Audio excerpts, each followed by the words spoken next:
Hello दोस्तों, स्वागत है आपका प्रियंका लर्निंग क्लासेज में 66वीं बीपीएससी बिहार एसएससी बिहार दरोगा अन्य एग्जाम को ध्यान में रखते हुए घटना चक्र सीरीज चलाई जा रही है। इसके अंतर्गत हम लोग भारतीय राज्य व्यवस्था एवं शासन के क्वेश्चन को देखते हैं ताकि एग्जाम में आपका कोई क्वेश्चन ना छूटे। तो चलिए हम लोग देखते हैं पॉलिटी के क्वेश्चन। आज का टॉपिक है अस्थायी विशेष प्रावधान। इससे रिलेटेड हम लोग नोट्स को देखेंगे। भारतीय संविधान के भाग 21 के तहत अनुच्छेद 369 से 392 तक अस्थायी समकालीन तथा विशेष उपबंधी प्रावधान है।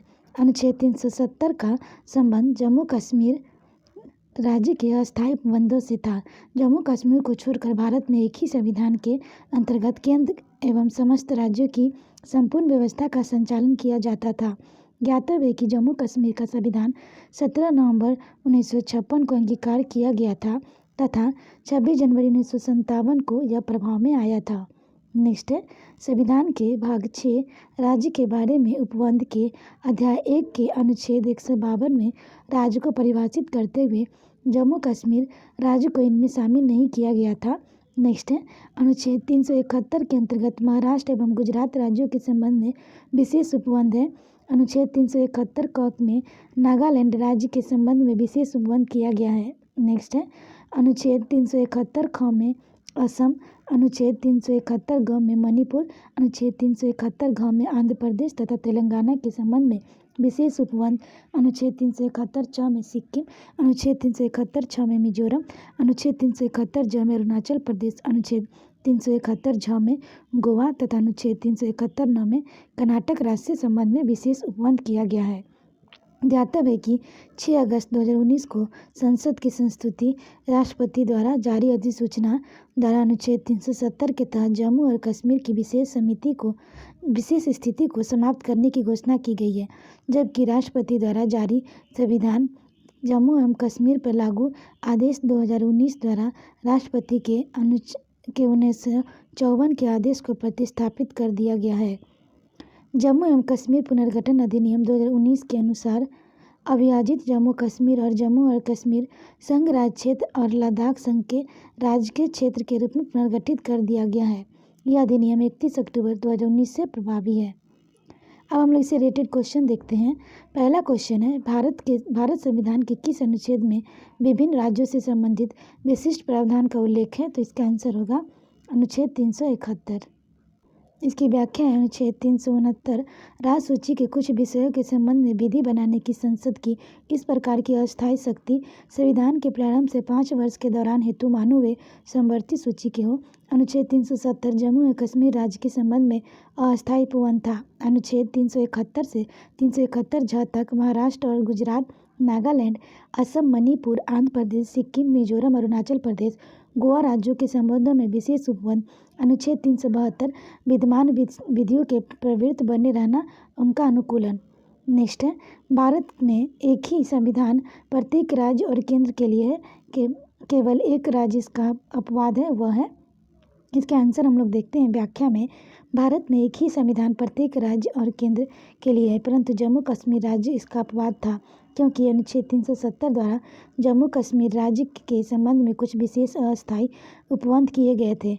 हालांकि 6 अगस्त 2019 को संसद की संस्तुति से राष्ट्रपति द्वारा जारी अधिसूचना द्वारा अनुच्छेद 370 के तहत जम्मू एवं कश्मीर की विशेष स्थिति को हटा दिया गया है।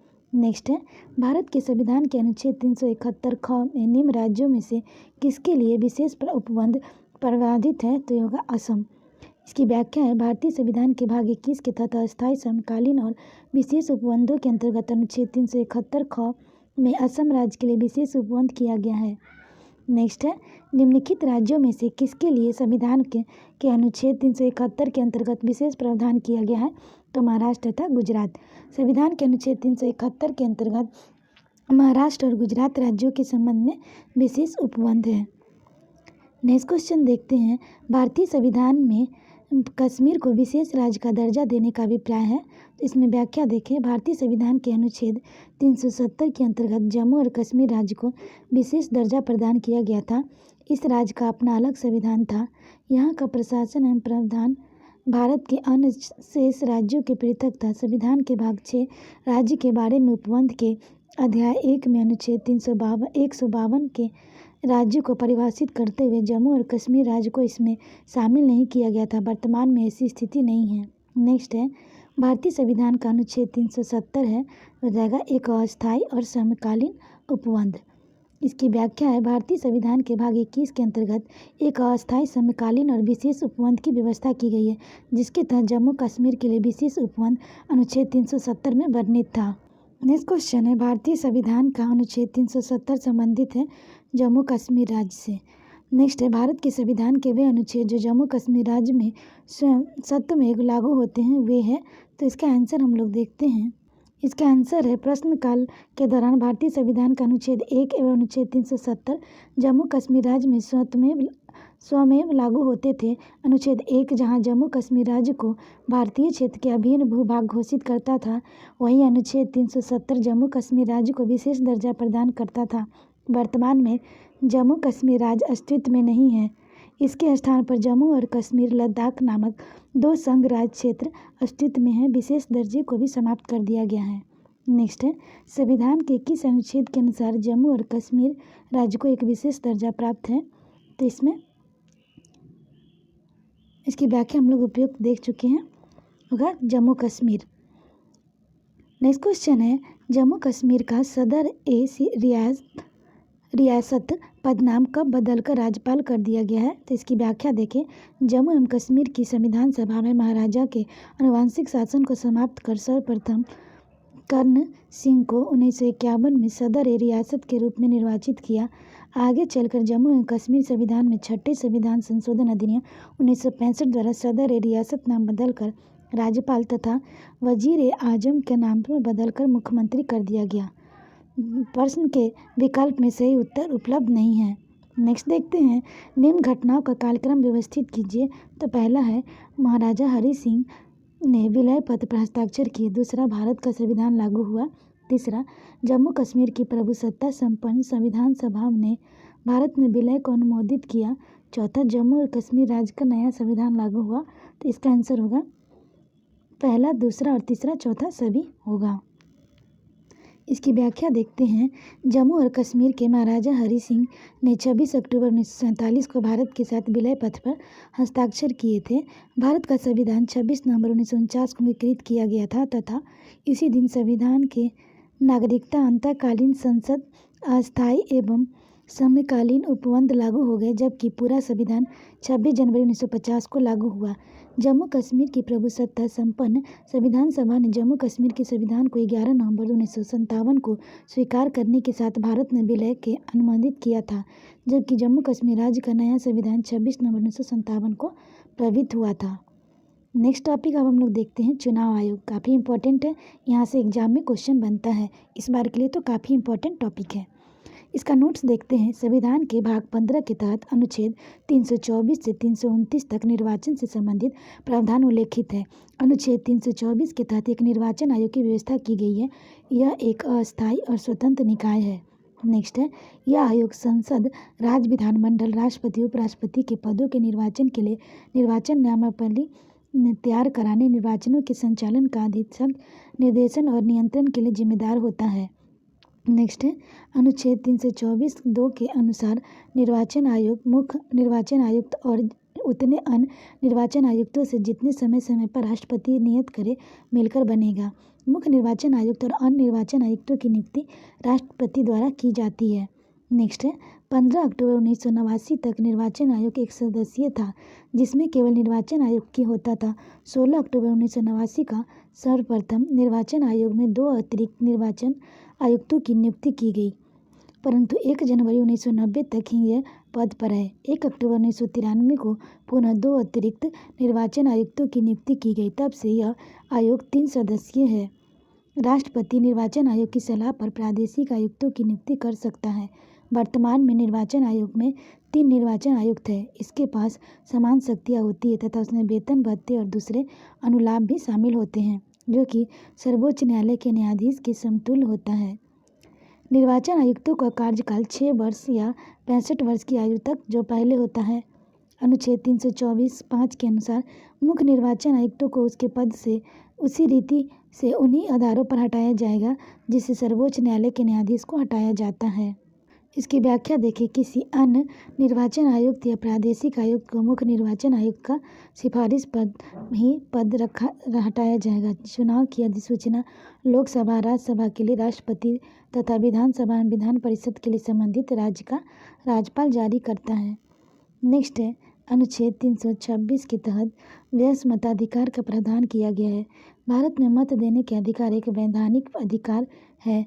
जन प्रतिनिधित्व अधिनियम 1951 के तहत भारत में मताधिकार और निर्वाचन होने का अधिकार मिलता है। नेक्स्ट है, 61वें संविधान संशोधन अधिनियम 1988 द्वारा मताधिकार की आयु को 21 वर्ष घटाकर 18 वर्ष किया गया। काफ़ी इंपॉर्टेंट है, एग्जाम में पूछता है, ध्यान रखेंगे। जो कि 28 मार्च 1989 से प्रभावी है। स्थानीय निकाय, पंचायतों और नगरपालिका का चुनाव राज्य निर्वाचन आयोगों द्वारा कराया जाता है। परिसीमन आयोग का कार्य विगत जनगणना के आधार पर चुनाव क्षेत्रों की सीमा निर्धारित करना होता है। अब तक 4 बार 1952, 1963, 1973, 2002 में परिसीमन आयोग का गठन किया गया है। भारत की प्रथम महिला मुख्य निर्वाचन आयुक्त VS रमा देवी थी। अब इससे रिलेटेड हम लोग क्वेश्चन देखते हैं। पहला क्वेश्चन है, भारत के मुख्य चुनाव आयुक्त को नियुक्त किया जाता है तो राष्ट्रपति द्वारा। इसकी व्याख्या है, भारतीय संविधान के अनुच्छेद 324(2) के अनुसार भारत के निर्वाचन आयोग के मुख्य चुनाव आयुक्त उन चुनाव आयुक्तों की नियुक्ति संसद द्वारा बनाई गई विधि के अधीन राष्ट्रपति द्वारा की जाती है। नेक्स्ट क्वेश्चन देखते हैं, भारत का संविधान निम्नलिखित अध्यक्षों में से किस एक के अंतर्गत एक निर्वाचन आयोग का प्रावधान करता है तो अनुच्छेद 324 के अंतर्गत। इसकी व्याख्या है, भारतीय संविधान के अनुच्छेद 324 के तहत संसद, राज्य विधानमंडलों, राष्ट्रपति और उपराष्ट्रपति पदों के निर्वाचनों के अधीक्षण, निर्देशन और नियंत्रण के लिए निर्वाचन आयोग का प्रावधान किया गया है। नेक्स्ट क्वेश्चन देखते हैं, भारतीय संविधान के निम्नलिखित अनुच्छेदों में से किस में निर्वाचन आयोग का प्रावधान है तो इसका आंसर होगा अनुच्छेद 324। नेक्स्ट है, भारत के संदर्भ में निम्नलिखित कथनों पर विचार कीजिए। तो पहला है, मुख्य चुनाव आयुक्त और अन्य चुनाव आयुक्तों को समान अधिकार प्राप्त है परंतु मिलने वाले वेतन में असमानता है। दूसरा, मुख्य चुनाव आयुक्त वही वेतन पाने का हकदार है जितना उच्चतम न्यायालय के न्यायाधीश को दिया जाता है। तीसरा, मुख्य चुनाव आयुक्त को उच्चतम न्यायालय के किसी न्यायाधीश को हटाने के तरीके और कारणों के अतिरिक्त किसी अन्य तरीके और कारणों को पद से नहीं हटाया जा सकता। नेक्स्ट है, चुनाव आयुक्त को कार्यकाल उसके पदभार संभालने की तारीख से 5 वर्ष और उसके 62 वर्ष की आयु प्राप्त कर लेने तक जो पहले हो वो होता है। तो इसका आंसर होगा दूसरा और तीसरा। इसकी व्याख्या है, मुख्य चुनाव आयुक्त और अन्य चुनाव आयुक्तों का अधिकार, वेतन, भत्ते आदि समान है और उन्हें वेतन भी मिलता है। उच्चतम न्यायालय के न्यायाधीश को प्राप्त होता है। मुख्य चुनाव आयुक्त को अपने पद पर 6 वर्ष तक की या अधिकतम 65 वर्ष तक बने रहने जो पहले आए उन्हें उसी रीति से हटाया जा सकता है जो उच्चतम न्यायालय के न्यायाधीशों के लिए वर्णित है। नेक्स्ट है, भारत के मुख्य निर्वाचन आयुक्त की पदावधि क्या है तो इसका आंसर होगा 6 वर्ष या 65 वर्ष की आयु तक जो पहले हो। नेक्स्ट क्वेश्चन है, भारत के मुख्य निर्वाचन आयुक्त का पद समकक्ष होता है। इसकी व्याख्या देखें, भारत के मुख्य निर्वाचन आयुक्त का पद सर्वोच्च न्यायालय के न्यायाधीशों के समकक्ष होता है। मुख्य निर्वाचन आयुक्त और अन्य निर्वाचन आयुक्तों सेवा की शर्तों नियम 1992 के तहत मुख्य निर्वाचन आयुक्त एवं अन्य 2 निर्वाचन आयुक्तों को सर्वोच्च न्यायालय के न्यायाधीशों के समान वेतन एवं भत्ते प्रदान किए जाते हैं। वरीयता के क्रम में दृष्टि से सर्वोच्च न्यायालय के न्यायाधीशों की स्थान 9वां है तथा मुख्य निर्वाचन आयुक्त 9A पर आते हैं। इसके अतिरिक्त सर्वोच्च न्यायालय को मुख्य न्यायाधीश और लोकसभा अध्यक्ष को वरीयता क्रम में स्थान 6ठा है। राज्यों के राज्यपाल अपने राज्य में 4थे स्थान पर, राज्य विधानसभा अध्यक्ष 14वें स्थान पर आते हैं। इस प्रकार स्पष्ट है कि दिए गए विकल्पों में से कोई भी सत्य नहीं है। नेक्स्ट है, मुख्य चुनाव आयुक्त को पदच्युत किया जा सकता है तो इसका आंसर होगा राष्ट्रपति द्वारा और संसद के दोनों सदनों के सदस्यों के 2/3 बहुमत से प्रमाणित कदाचार के आधार पर। इसकी व्याख्या है, मुख्य चुनाव आयुक्त को उन्हीं तरीकों से हटाया जा सकता है जो अनुच्छेद 124 के 4 में उच्चतम न्यायालय के न्यायाधीशों को हटाने के लिए वर्णित है। साबित कदाचार एवं समर्था के आधार पर हटाए जाने के लिए संसद के प्रत्येक सदन द्वारा अपनी कुल सदस्य संख्या के बहुमत द्वारा तथा उपस्थिति और मत देने वाले सदस्यों के कम से कम 2/3 बहुमत द्वारा समर्थित समावेदन जो उसी सत्र में राष्ट्रपति द्वारा अनुमोदित कर दिया गया हो द्वारा ही हटाया जा सकता है। जबकि निर्वाचन आयुक्तों को मुख्य निर्वाचन आयुक्त के परामर्श पर राष्ट्रपति द्वारा हटाया जा सकता है। नेक्स्ट है, मुख्य चुनाव आयुक्त को पदच्युत किया जा सकता है तो इसका आंसर होगा उस प्रक्रिया द्वारा सर्वोच्च न्यायालय के न्यायाधीशों पर लागू होती है। नेक्स्ट क्वेश्चन है, निर्वाचन आयुक्त हटाया जा सकता है मुख्य निर्वाचन आयुक्त के परामर्श पर राष्ट्रपति द्वारा।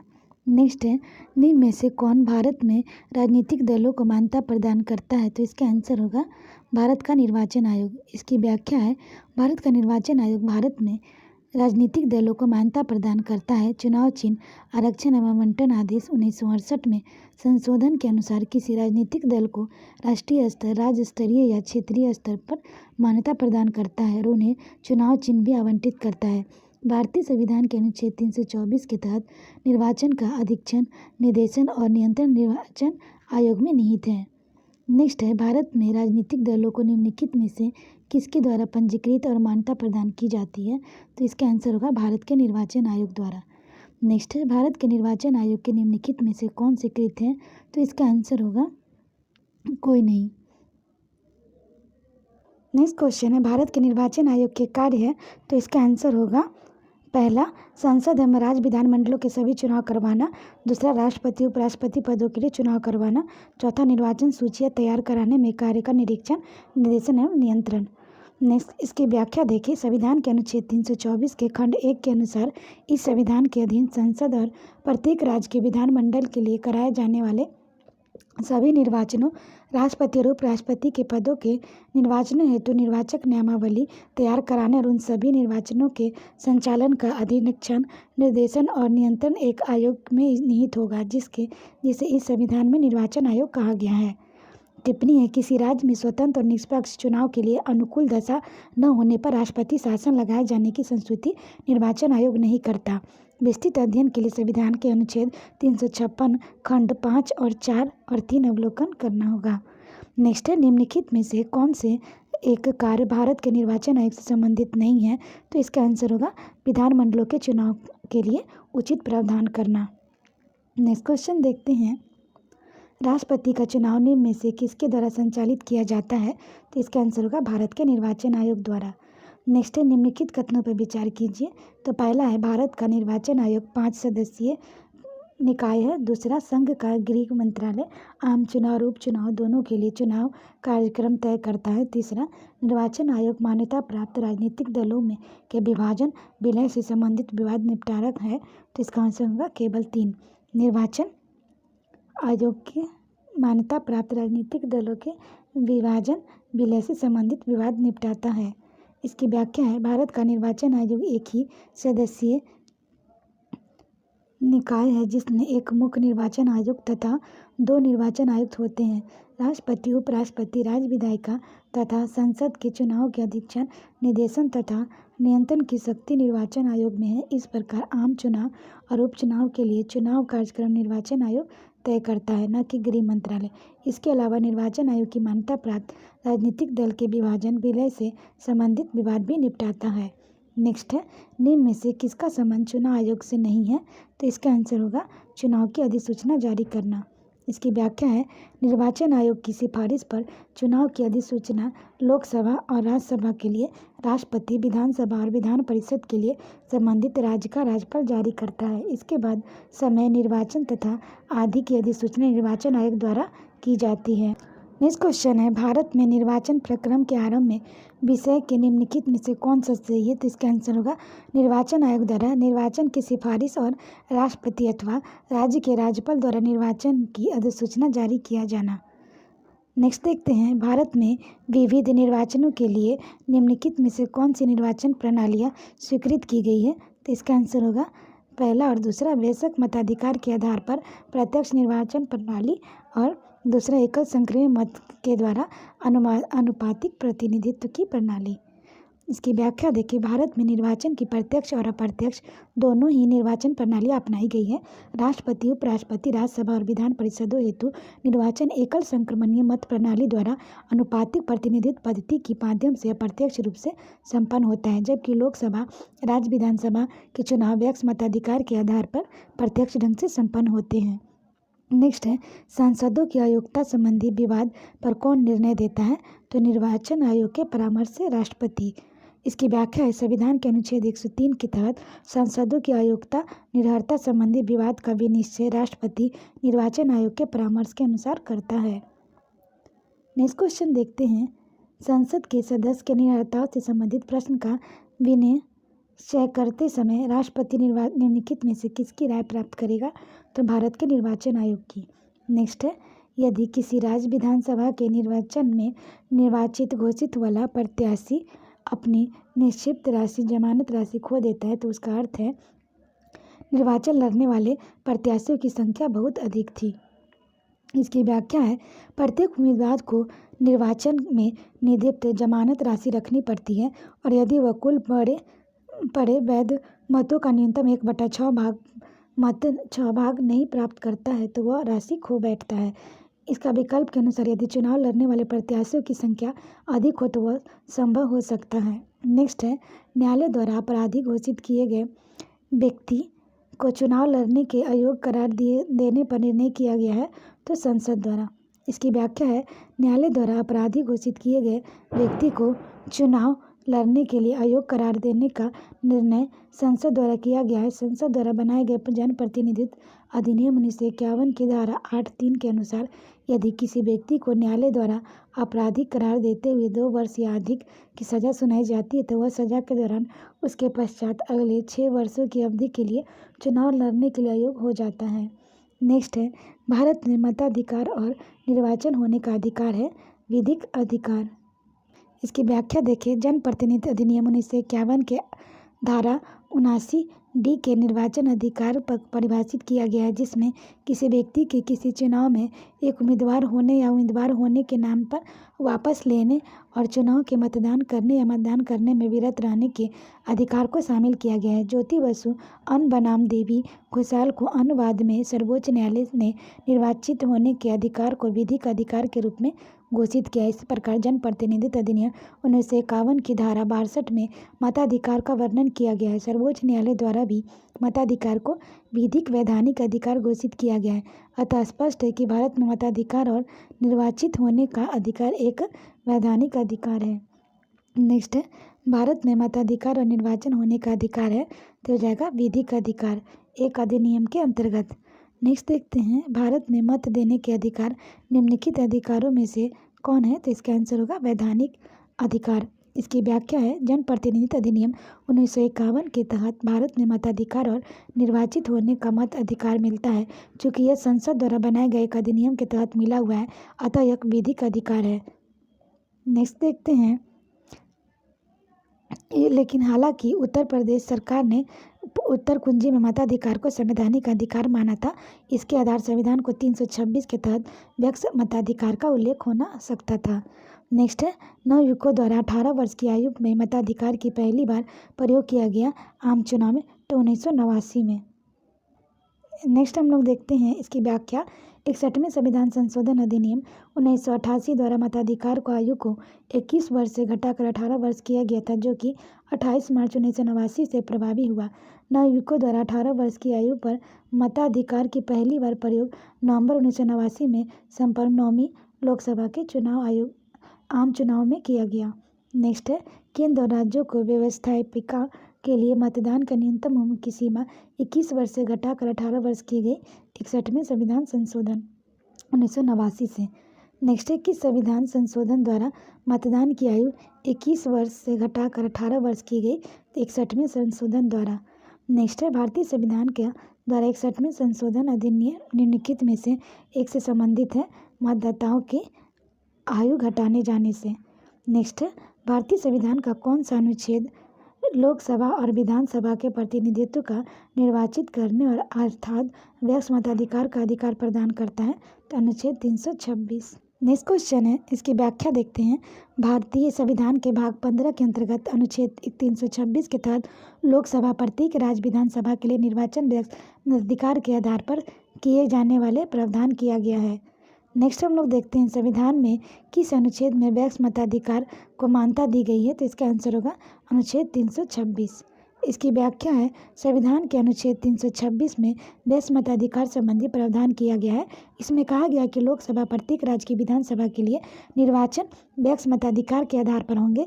प्रत्येक व्यक्ति जो भारत का नागरिक है, ऐसी तारीख को जो समुचित विधानमंडल द्वारा बनाई गई है, किसी विधि द्वारा उसके अधीन या नियम नियत की जाए तो कम से कम 18 वर्ष की आयु का है, और इस संविधान में समुचित विधानमंडलों द्वारा बनाई गई किसी विधि के अधीन अनिवास, चित्त विकृति, अपराध एवं भ्रष्ट या अवैध आचरण के आधार पर अन्यथा निरहित नहीं किया जाता है। ऐसी किसी निर्वाचन में मतदाता के रूप में पंजीकृत होने का हकदार होगा। नेक्स्ट देखते हैं, निर्गम मत सर्वेक्षण के विषय में कौन सा कथन सही है। तो इसका आंसर हम लोग देखते हैं, निर्गम मत सर्वेक्षण अभिव्यक्ति का प्रयोग मतदाताओं के उस निर्वाचन सर्वेक्षण को व्यक्त करता है जिससे यह पता चले कि मतदाताओं ने अपने मताधिकार का प्रयोग किस प्रत्याशी के पक्ष में किया। इसकी व्याख्या देखें, निर्गम मत सर्वेक्षण एग्जिट पोल वह पद्धति है जिससे मतदान के तुरंत बाद यह पता लगाया जाता है कि मतदाताओं ने किस प्रत्याशी या दल के पक्ष में अपने मताधिकार का प्रयोग किया है, जबकि जनमत सर्वेक्षण मतदान से पहले चुनाव के संबंध में जनता की राय जानने के लिए विभिन्न सर्वे एजेंसियों द्वारा किया जाता है। नेक्स्ट क्वेश्चन है, 2009 लोकसभा चुनाव के निर्वाचकों की संख्या मिलियंस में 1 मिलियन = 10 लाख लगभग कितनी थी। तो हो जाएगा 714। 2009 लोकसभा चुनाव में निर्वाचकों के मतदान के योग्य व्यक्तियों की संख्या 714 मिलियन थी। नेक्स्ट है, जनप्रतिनिधित्व संशोधन अधिनियम 1996 द्वारा निर्वाचित विधि में हुए हाल ही में के संशोधनों के विषय में निम्नलिखित कथनों पर विचार कीजिए। तो इसका आंसर, इसकी पहला देखते हैं, भारतीय राष्ट्रीय ध्वज और भारत के संविधान में अपमान के अपराध में किसी भी दोष सिद्धि होने पर दोष सिद्धि की तिथि से 6 वर्षों के लिए संसद और राज्य विधानमंडलों के चुनाव लड़ने की अयोग्यता हो जाती है। दूसरा, लोकसभा के चुनाव लड़ने हेतु अभ्यर्थी द्वारा जमा किए जाने वाले प्रतिभूति निक्षेप में वृद्धि की गई है। तीसरा, कोई अभ्यर्थी अब तक अधिक संसदीय निर्वाचन क्षेत्र को निर्वाचन के लिए खड़ा नहीं हो सकता। चौथा, चुनाव लड़ने के किसी अभ्यर्थी की मृत्यु हो जाने पर अब किसी निर्वाचन को प्रत्याविष्टि दृष्टि से नहीं किया जा सकता। तो इसका आंसर होगा पहला, दूसरा और चौथा। नेक्स्ट देखते हैं, दिनेश गोस्वामी समिति की सिफारिश थी। तो इसका आंसर होगा लोकसभा चुनाव के सरकारी नियमन से थी।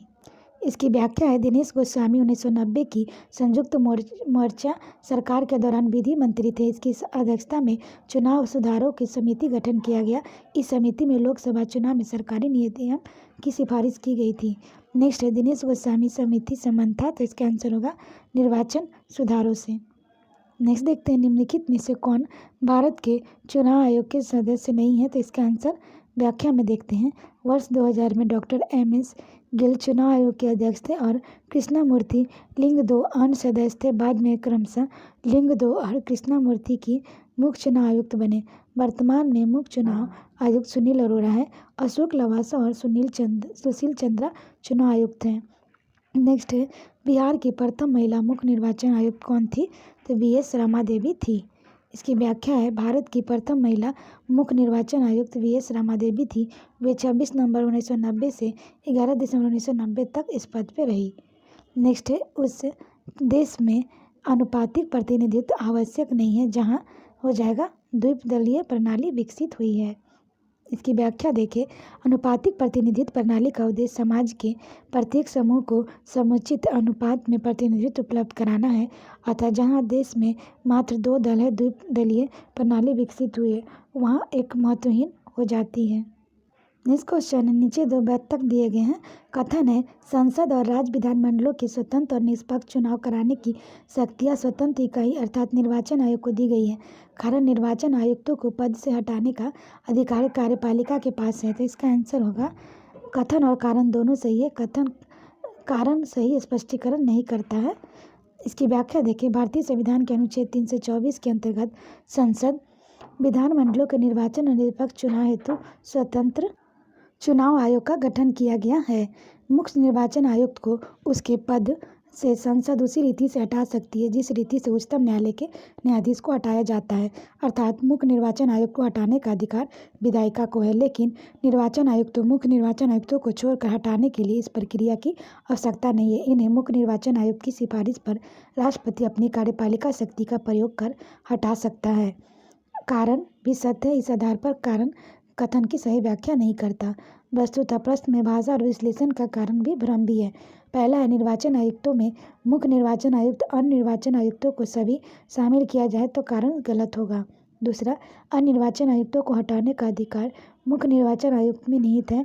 मुख्य निर्वाचन आयुक्त को हटाने का अधिकार संसद में निहित है, अर्थात अन्य निर्वाचन आयुक्तों को हटाने का अधिकार भी अप्रत्यक्ष मुख्य निर्वाचन आयुक्त के माध्यम से संसद की विधायिका में ही निहित है। नेक्स्ट देखते हैं, निर्वाचन आयोग को 3 सदस्यीय आयोग किस वर्ष बनाया गया? तो इसका आंसर होगा 1989। नेक्स्ट क्वेश्चन है, निम्न में से कौन सा चुनाव निर्वाचन आयोग द्वारा संपादित नहीं किया जाता? तो स्थानीय निकायों का। इसकी व्याख्या है, संसद, राज्य विधानमंडलों तथा राष्ट्रपति उपराष्ट्रपति का चुनाव संविधान के अनुच्छेद 324 के तहत निर्वाचन आयोग द्वारा संपादित किया जाता है, जबकि अनुच्छेद 243 के और 243 ZA के तहत क्रमशः पंचायतों और नगरपालिका अर्थात स्थानीय निकायों का चुनाव राज्य निर्वाचन आयोगों द्वारा कराया जाता है। नेक्स्ट देखते हैं, परिसीमन आयोग के संदर्भ में निम्नलिखित कथनों पर विचार कीजिए।